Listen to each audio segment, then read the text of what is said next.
For EFDD, Raymond Finch. Mr. President.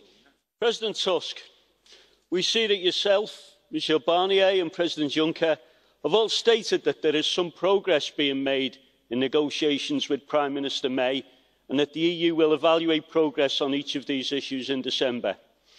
However, the underlying meaning of this progress is plain for all to see. The meaning is that the British Prime Minister is conceding ever more ground to the EU than standing up for that which the people of the UK voted. The people of my nation voted not just to leave the EU 28, but to regain our sovereignty. What Mrs May is doing is quietly surrendering so that we will end up neither leaving nor sovereign. We will remain subservient to the EU, both financially and legally, a nation condemned to serfdom by its own leaders. For this, I do not blame the EU or its negotiators. You are only pursuing your perception of the interests of your project. For this, I condemn the UK government.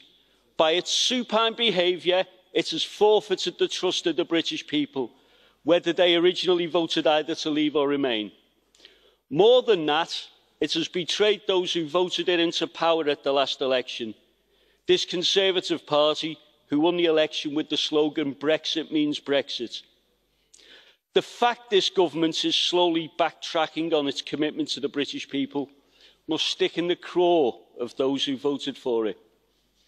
Although the EU is, in the way it's conducting these negotiations, breaking the United Nations Declaration on Principles of International Law, which clearly states no state may use or encourage the use of economic, political or any other type of measures to coerce another state in order to obtain from it the subordination of the exercise of its sovereign rights and to secure from it advantages of any kind, and indeed its own treaty commitments to sincere cooperation and the progressive abolition of restrictions on international trade.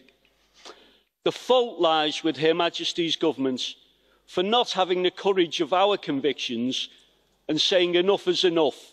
The other side is not seeking negotiation but capitulation and walking away.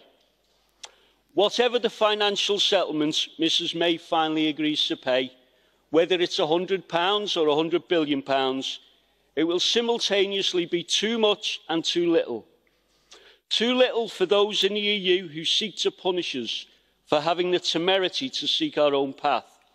For those ideologues, no punishment is too great for those who seek self-determination. And too much for those of us who wish nothing more than to be good friends, neighbours, allies and partners of those we leave behind. Because this extortion will poison UK-EU relations for years to come. For the good of us all, we should now shake hands and walk away. Thank you.